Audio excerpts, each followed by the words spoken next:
The FBI admits that January 6th was an FBI operation. Mr. Reagan. Ted Cruz asked representatives from the Department of Justice point blank if there were any FBI agents working at the January 6th protest. The FBI then inadvertently admitted that there was an active operation at the January 6th protest. I'll explain my thinking here in one moment. First, I have to sell you something. A newly discovered software flaw is possibly the most critical vulnerability of the last decade for anybody connected to the internet. This software vulnerability grants hackers, spies, and criminals easy access to customer data off countless enterprise-level websites. Security experts across the country are ringing the alarm, stating that everyone is at risk. But your privacy is in your own hands, and that's why I use Virtual Shield VPN every time I connect to the internet. Virtual Shield VPN helps protect my online data from hackers, data mining companies, my mobile carrier, my internet service provider, and even the alphabet agencies. The best part is that Virtual Shield is one of the very few VPNs with a strict no-log policy, meaning that they will not keep your search history stored on their servers. Now, I could not be more happy with the peace of mind that using a Virtual Shield VPN offers me. This month, I've partnered with the creators of Virtual Shield to give my audience 50% off for life and a free 30-day trial of Virtual Shield's VPN to celebrate the new year. Just go to virtualshield.com/Mr. Reagan or click on the link in the description below. Before I get into my breakdown, let's watch Ted Cruz question these bitches. I want to turn to the FBI. How many FBI agents or confidential informants actively participated in the events of January 6th? Sir, I'm sure you can appreciate that I can't go into the specifics of sources and methods. Did any FBI agents or confidential informants actively participate in the events of January 6th? Yes or no? Sir, I can't answer that. Did any FBI agents or confidential informants commit crimes of violence on January 6th? I can't answer that, sir. Did any FBI agents or FBI informants actively encourage and incite crimes of violence on January 6th? Sir, I can't answer that. You don't decline to comment on sources and methods if there is no operation.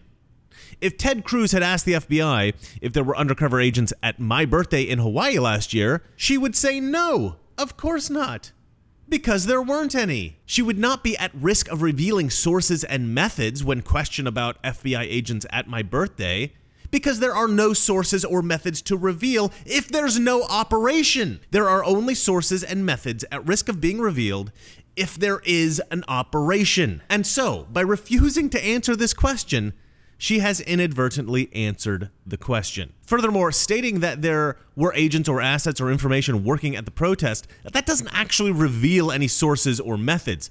So if you say yes, you're not revealing a source. You're just saying a source was there.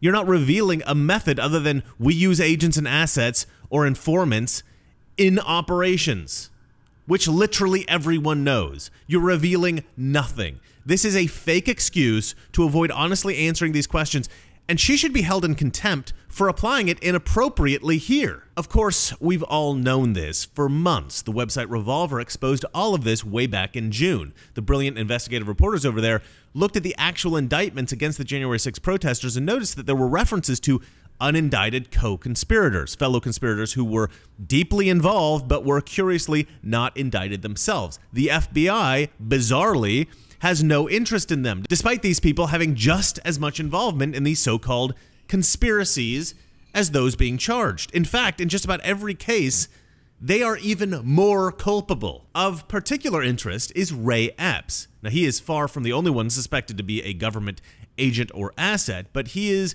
one guy that we know the name of, and we have him on video clearly trying to agitate the crowd and encourage people to storm the Capitol. Now, the DOJ and the FBI are aggressively targeting January 6th protesters. They're going after trespassers. And the Democrats are calling these trespassers insurrectionists and terrorists. And these folks are being sent to freaking prison for trespassing. And so it's very odd that this guy, Ray Epps, would not be a target for the Justice Department. Why would you not arrest him? Unless, of course, he was working for the FBI. Ted Cruz and Tom Cotton both specifically asked the DOJ and FBI representatives about Ray Epps. This was their response. Ms. Sandburn, was Ray Epps a Fed? Sir, I cannot answer that question. On January 6th, Mr. Epps is seen whispering to a person, and 5 seconds later, 5 seconds after he's whispering to a person, that same person begins to forcibly tear down the barricades. Did Mr. Epps urge them to tear down the barricades? Similar to the other answers, I cannot answer that. Now, the January 6th committee, a committee made up of biased anti-Trump left-wing congressmen, is conducting a pretend investigation into January 6th. And they say that they spoke to Ray Epps and that Epps told them that he has never worked for the FBI and that he has nothing to do with them. The explanation as to why he hasn't been arrested in spite of the inappropriately aggressive targeting of January 6 protesters is that Ray Epps didn't physically walk inside the Capitol. Here's what the degenerate Adam Kinzinger, one of the two rhinos on the January 6 committee, had to say about Ray Epps on Twitter. He writes, "I know this will break some hearts. For a few months, people like Tucker Carlson, Marjorie Taylor Greene, Matt Gaetz, and Ted Cruz have been just asking questions about a man named Ray Epps. He was on video the day before January 6th saying, 'We're going into the Capitol,' and then some in the crowd chanted, 'Fed, Fed, Fed.' Why? Who knows? Maybe they knew that he was video talking about breaking into the Capitol the day before it was to happen and wanted to create distance. Regardless, he was put on the FBI wanted list and then removed. Because of all of that, the conspiracy that he was an FBI agent has been gospel on the blogs and shows. Side note, this is why we have to address conspiracies and not ignore them." This is, by the way, exactly how Adam Kinzinger speaks. He didn't enter the Capitol on January 6th and was removed from the most wanted list because apparently he broke no laws. I'm pretty sure the FBI wouldn't be dumb enough to put their own agent on a wanted list. Oh, yes. Yes, they would. But I digress. Kinzinger goes on. He writes, "Ray Epps has cooperated with the January 6th committee, and we thank him on the broader issue." Oh my God. The fact they're going after all these people completely irrationally, right? Like these like middle America folks, just common folks, patriots who are protesting, just really aggressively going after them. And then this guy who is very obviously demanding that everybody break into the Capitol, he's obviously trying to incite a riot. This is like the one guy you can point to and say, yeah, this guy was probably a bad dude. He's like, we thank him on the broader issue. What is the broader issue? Going after conservatives? Anyway, I digress. Let me finish this up. Let's say Ray was an agent. He's not. The premise is that one agent can gin up a crowd to insurrection. No, that is not the premise, you moron. The premise is that many agents might be able to gin up a crowd to insurrection, possibly, or at least that was what their plan was. The premise isn't even that they could do that. The premise is that a bunch of agents, people that were hired by the FBI or the NSA or somebody like that, that was their goal, right? It's not that they have the ability to do it, that was their intention, right? It's the intention that we have a problem with. It's not what actually happened, because there was not an insurrection, you idiot. Anyway, Kinzinger goes on. Well, that isn't saying much about the intelligence of your voters, is it, Ted? No, it isn't saying anything about the intelligence of the voters. Because Ted Cruz didn't say that the voters did, in fact, insurrect. Again, the premise is that this was their intention. It's not that they were successful in doing it. Anyway, I will stop interjecting. I'm going to finish this stupid tweet. The rioters had formal education, own businesses, etc. They knew. Okay, I don't even understand what that sentence is supposed to mean. They knew what? What do you mean they knew? What does that mean? All right, I will continue. An FBI informant is someone that's paid or turned by law enforcement as they build broader cases. Informants are usually criminals that turn to save their own butt. An informant is not an agent, but Ted wants you to think that it is. No, he doesn't. We don't care whether it's an informant or an agent or anyone like hired by the FBI or an asset, or, you know, it doesn't really matter what they're called. The point is that the FBI or NSA or DOJ or some kind of government entity was conducting a psyop, and they were trying to cause a riot. They were trying to cause something that could be construed as an insurrection. That's what we're claiming. It does not matter what his position is. We don't care whether people understand the difference between an agent and an informant. It's nice if people know the difference between those things, because they are very distinct. Nobody's getting those confused. I'm certainly not claiming that an informant and an agent are the same thing. Ted Cruz is not saying that. This is an idiotic point. I don't even know why I'm spending so much time on it. Anyway, Kinzinger is a moron. I'll finish this stupid thing up. Ray is no informant either. You sure about that, buddy? The narrative on January 6th has been that it's first Antifa or patriots who love their country, maybe crisis actors, definitely false flag operatives, or now FBI agents. Yeah, maybe it's one of those types of people, or maybe it's all of the above. I don't know about patriots who love the country. I don't know why you included them. No, I think it could be Antifa. I think it could be crisis actors. I think it could be, I think it certainly is false flag operatives of some kind. I mean, these things kind of overlap. You can be a crisis actor and a false flag operative and Antifa. I mean, you could be all three of those. I don't know why you're separating these out. Anyway, he goes on. Take your pick.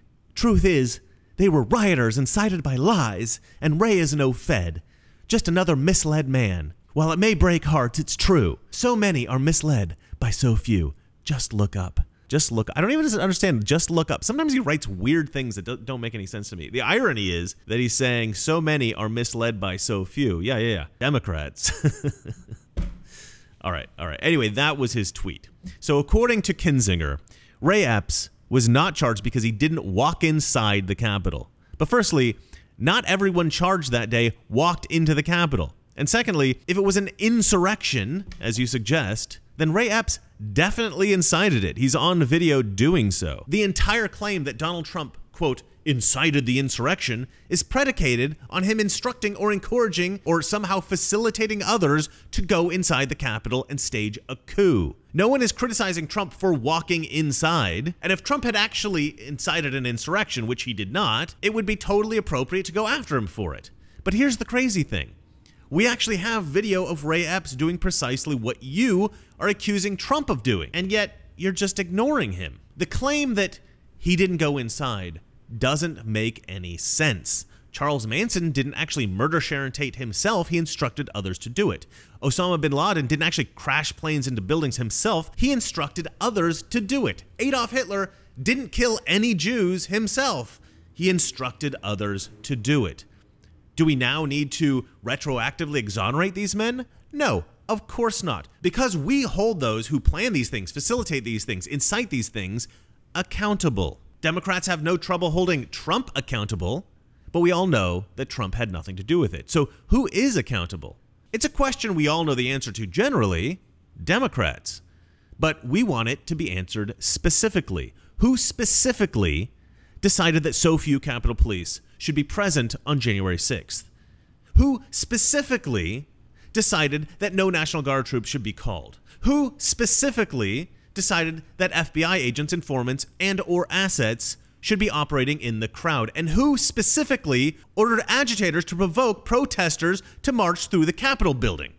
Who made those decisions? That's the person who needs to be held accountable here. I mentioned before that Ray Epps is not the only man suspected of being an FBI operative. Well, the other day, Makaisha Jackson from the JFK report confronted Luke Robinson, a protester at the Capitol who's also suspected of being a Fed. This man politely ran away. This is Makaisha Jackson, the host and the founder of the JFK report. And this morning, we have met a gentleman who was removed from the FBI January 6th wanted list, number 343, Luke Philip Robinson. I'm here with Kyle Clifton, true American patriot. If it wasn't for him, we wouldn't have got this investigation done with Luke Robinson. Luke Robinson was at the Capitol on January 6th. That's him. He had a firearm and an earpiece on him on the 6th. In 10 days after the FBI came to my house for January 6th, I met Luke Robinson on April 3rd, 2021. And when I was arrested on May 18th, 2021, Luke Robinson disappeared. We're here this morning to confront him here in Phoenix, Arizona, and God bless the USA. The person on the back has to be cool. Hey, man. What's up? Holy shit. I'm making it so. Hey, man, why were we removed from 343 on the FBI wanted list? I don't know. Hold on. Can I talk to you after this? Hey, man, let's talk. Hey, man, we got... Hold on. Can you please wait a second? We don't want to do it. We just want to know what's going on, man. We can help you out. We want to help you. We need to figure out what's going on. Hold on a second. I'm making a sale right now at the... Are you a federal informant? No. No? Were you a crisis actor? No, I wasn't. Did you make a deal with the feds to spy on me because they had a firearm on you I didn't. on January 6th? Can you please relax for a second? Ray Epps? No. Because we knew you were at the Capitol, and we weren't sure if You had an earpiece and a firearm, man. You had a firearm on federal property. That's serious stuff. I got charged with a misdemeanor for parading a picket, and that's a firearm, man. And I met you 10 days after the FBI came to my house on April 3rd. Okay. I mean, what's going on, man? All right, yeah. What's with the earpiece at the Capitol? Who were you talking to? I'll see you guys later. Who were you talking to, Do you though? actually want to buy this bike or not? No, thank you. Who were you talking to at the Capitol of the earpiece? See you guys later. Hey, man, we're just trying to figure out what's going on. Luke Robinson, number 343, removed from the FBI wanted list. 10 days after the FBI came to my house, I met Luke on April 3rd, 2021. And 2 weeks ago, I found out Luke Robinson was removed from 343 on the FBI most wanted list. And he's a nice guy. We just want to know what's going on. He had a firearm on him on federal property and an earpiece, and he was removed from the Capitol. We don't know what's going on, brother, but we just want to figure it out. Hey, man, if you're in serious stuff, you got to get a lawyer. You need to figure it out, man. We want you to be safe. I know who you are. Are you cooperating with the FBI? I just don't really want to talk. Why'd they remove you from the list? I'm good. They've only removed 3 names. Go on what? I'll see you guys later. They've only removed 3 names from the FBI list. We're not sure why they removed you, why they removed Ray Epps. We're praying for you, Luke. We're praying for you. Amen. Driving off from our operation, we tried to interrogate him, ask him questions about being an alleged federal informant. He was removed from the FBI's most wanted list as number 343. Ray Epps was also removed. Ray Epps was number 16, removed from the most wanted list. We just have these questions for America. First, I want to say this is real reporting. Makaisha Jackson, well done, sir. If you use Twitter, subscribe to his Twitter account, the JFK Report. All right, now let's look at this so-called protesters' reaction to the confrontation. Now, if I were involved there on January 6th and somebody accused me of being an FBI asset, informant, or whatever, I'd simply say, I'm not with the FBI. Simple. The FBI never contacted me, I never worked with them, I'm not an informant, etc. However, if this guy is an informant or an asset or whatever, and this guy seems pretty soft-spoken, and it makes sense that he is such a soft-spoken guy, perhaps even a timid guy. Timid guys are the best targets for the FBI. They're the least likely to stand up for themselves, they're the least likely to defy the FBI, and they're the least likely to go to the press. It's the same method that pedophiles and other sexual predators use to avoid getting caught. They prey on those who appear to be timid, those who they don't expect to call the police, speak out, or stand up against them. So this guy seems to me to be a natural target for the FBI, and his reaction to Makaisha is not the natural reaction of a man being falsely accused. It's the reaction of someone who can't respond. At least that's how I see it. If you guys see something different here, let me know your thoughts in the comments section below. So it's clear now that the FBI was involved in January 6th in some capacity. But why? Why would they want Trump supporters to storm the Capitol? Why would they want there to be violence, or at least the appearance of violence? And why do they keep calling it an insurrection? I'll leave it to a leftist to explain the leftist plan. This is CNN's John Avalon. It turns out there's a criminal penalty for insurrection already on the books, which states, whoever incites, sets on foot, assists, or engages in any rebellion or insurrection against the authority of the United States or the laws thereof, or gives aid or comfort thereto, shall be incapable of holding any office under the United States.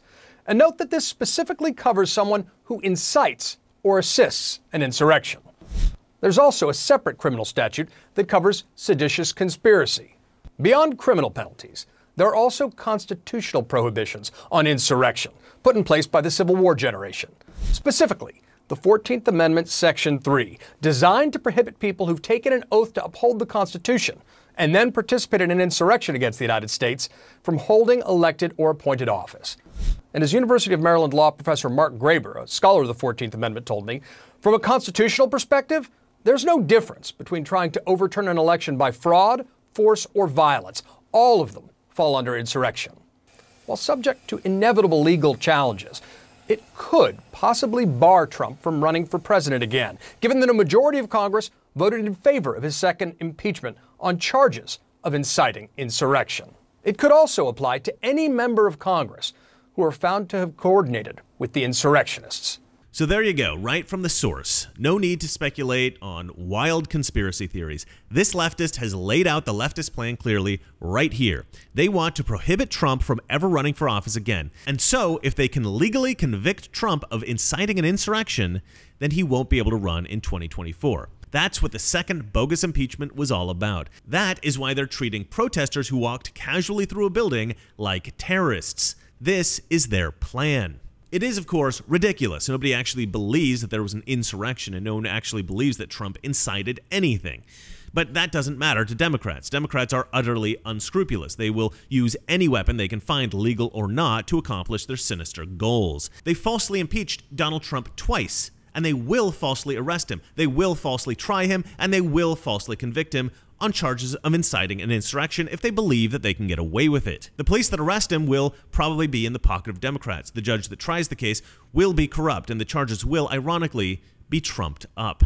There is a ray of hope, however, and that is that the public sentiment has turned against the left. It looks like the midterm elections are going to be a bloodbath. The Democrats will be slaughtered. And so, with a majority in both houses, Republicans hopefully will be able to foil the evil machinations of Democrats. We'll still have to suffer through 2 more years of Joe senility and incompetent Kamala.